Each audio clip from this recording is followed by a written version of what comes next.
Hello everyone, শুভ দুপুর। দুপুরের শুভেচ্ছা জানিয়ে আজকের ভিডিওটা শুরু করছি। আসলে এখন প্রায় দুপুর হয়ে এসেছে, 11:30 বাজে, দুপুর হতে আর বাকি নেই। তো আজকে দুপুরবেলা শুভেচ্ছা জানিয়ে ভিডিওটা শুরু করছি। যে যেখান থেকে আমার ভিডিওটা দেখছো, আশা করছি অনেক বেশি ভালো আছো। স্নান করেই তোমাদের সামনে হাজির হয়েছি। এখন রুমটা একটু গুছগাছ করবো, রান্না বান্না সবকিছুই তোমাদের সাথে শেয়ার করব। তো চলো দেখতে থাকো। আর এই যে সকালবেলা কিন্তু অলরেডি আমার 1 কাপ চা খাওয়া হয়ে গেছে, আর এখন কিন্তু আরো 1 কাপ চা নিয়ে নিয়েছি। চা না খেলে আমার ভালো লাগে না। চা আমার একটা নেশা, পেশা, যাই বলতে পারো। বানানো একটা পেশা, খাওয়া একটা নেশা। চা না খেলে আমার কিন্তু একদমই ভালো লাগে না। কে কে আমার মতো চা খাওয়ার নেশা আছে অবশ্যই কিন্তু জানাবে। তো যাই হোক, রুমটা আজকে একটু বেশি এলোমেলো রয়েছে। মোটামুটি গুছগাছও করতে হবে, সবটা তোমাদের সাথে শেয়ার করব না, তবে কিছুটা শেয়ার করব। ঠিক আছে, তো চলো দেখতে থাকো। আর যেহেতু স্নান করেছি, প্রচুর গরম পড়েছে। আর স্নানের পরে মনে হয় কি আমার আরো বেশি গরম লাগে। আমাদের একটা রুমে কিন্তু এসি আছে, এত গরমের মধ্যেও আমি কিন্তু কখনোই আমাদের ওই এসি রুমে যাই না, কারণ একবার যদি এসিতে থাকা অভ্যাস হয়ে যায় না, পরে কিন্তু আর সেটা ফেরানো সম্ভব হবে না। শরীরকে যত তুমি আরাম দেবে, শরীর তত বেশি আরাম চায়। তো যাই হোক, আমি চাই না আমার কোনো বদ অভ্যাস হোক। এখন চাই কষ্ট করে খেতে, শরীর এমনি মোটা হয়ে গেছে দেখতে পাচ্ছ। তো চাইছি এখন কাজ করে খাই, তাই ভালো হবে নিজের শরীরের জন্য। যাই হোক, তোমরা দেখতে থাকো, ঠিক আছে? আর আমি চাটাকে তোমাদের সাথে কাজগুলো শেয়ার করছি, চলো।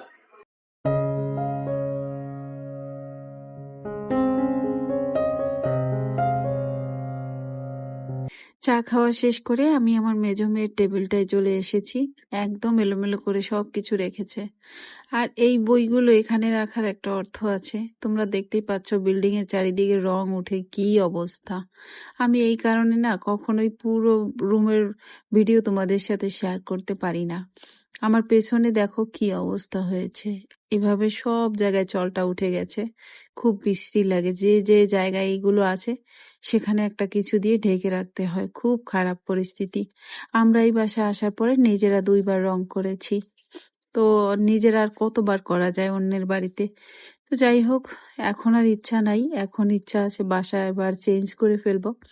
এত খারাপ পরিস্থিতির মধ্যে আর থাকতে ভালো লাগে না। অনেক ভাড়া দেই, কিন্তু সেই অনুযায়ী রুমটা হচ্ছে না। যেহেতু আমার হাজবেন্ড স্টুডেন্ট পড়ায়, সেই কারণে সেই সুবিধায় এখানে ছিলাম। কিন্তু নিজেদেরও একটা থাকার ব্যাপার থাকে, সৌন্দর্য থাকে রুমের। প্রত্যেকটা মানুষই একটু পরিষ্কার পরিচ্ছন্ন পরিপাটি থাকতে চায়। আমার রুমে প্রচুর জিনিস রয়েছে, কিন্তু সেগুলো দেখতে একদমই ভালো লাগে না। অথচ জিনিসগুলো অনেক সুন্দর। সবগুলো কাঠের জিনিস ডিজাইন করা, অথচ ভালোই লাগে না রুমের কারণে।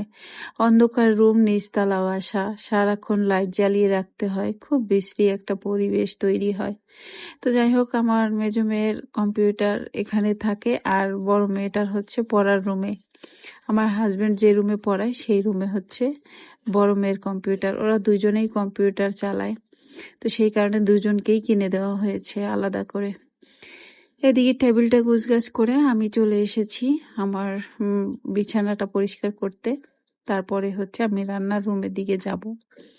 এদিকে একটু গুছগাছ থাকলে নিশ্চিন্তে রান্নার রুমে থাকা যায়। আর আমরা যারা এই গৃহিণী, তারা সবাই জানি আমাদের সারাটা দিন কিন্তু কাটে সেই রান্নার রুমে। রান্নার রুমেই থাকতে হয় সব সময়। হয় রান্না বান্না, না হলে ওই জায়গাটাই কিন্তু ভালো লাগার একটা বিষয় থাকে। তো এর মধ্যে অনেকগুলো মাছ আনা হয়েছে, সেগুলো আবার আমি এখন রাখবো। তো এগুলো এখন কাটবো না। এগুলো কাটতে গেলে অনেক বেশি সময় লাগবে। আর এমনিতেও স্নান করেছি, বিকেলবেলা আরো একবার স্নান করতে হবে। তারপরেও সারাদিন গরমের মধ্যেই মাছ কাটার পরে বিশ্রী একটা অবস্থা হবে, সেই কারণে ভাবলাম আজকে আর কাটবো না। কালকে না হয় বের করে মাছ কেটে নেব। আজকে এভাবে রেখে দেবো সবগুলো মাছ। কোনো মাছই আমি আজকে কাটতে পারবো না। যদিও রুই মাছটা কেটে রাখতে পারলে ভালো হতো, কিন্তু একেবারেই সম্ভব না। যেহেতু স্নান করেছি, আমার একদমই ভালো লাগছে না। তো সবগুলো মাছ এখন আমি রেখে দিয়ে তারপরে কিছু খাওয়ার জন্য নিয়েছি। অল্প কিছু, এই যে কচুরলতি দিয়ে চিংড়ি মাছটা আমাদের বাসায় সবাই পছন্দ করে, এবং পাট শাক দিয়ে।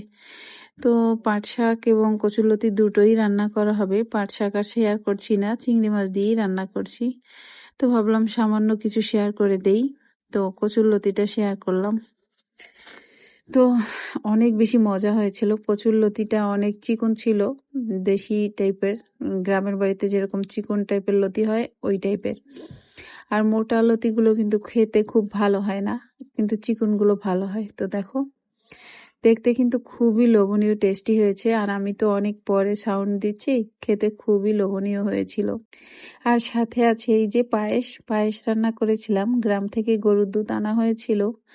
গ্রাম থেকে যে গরুর দুধ আনা হয়েছিল প্রচুর ঘন, আর এই দুধ দিয়ে রান্না করলে না পায়েসটা চমৎকার হয়। দেখো, খুবই লোভনীয় লাগছে না দেখতে? চমৎকার হয়েছিল খেতে। এই হচ্ছে আমার দুপুরবেলার রান্না বান্না মোটামুটি। ডালও ছিল সাথে। আর এদিকে দেখো, ওই কিছু না কিছু বাজার প্রতিদিনই লেগে থাকে।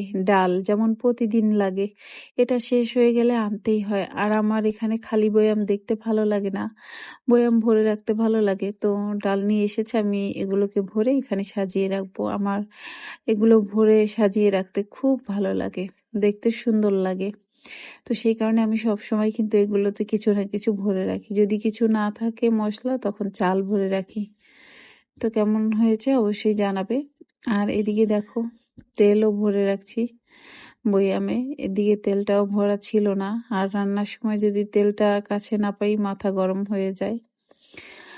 আর যেহেতু প্রচুর গরম পড়েছে, সব সময় কিন্তু জগে টেবিলে জল রাখতে হয়, তো ভাবলাম একটু ভরে রেখে দেই। ছোট মেয়েটা স্কুল থেকে এসেই চিল্লাপাল্লা শুরু করবে।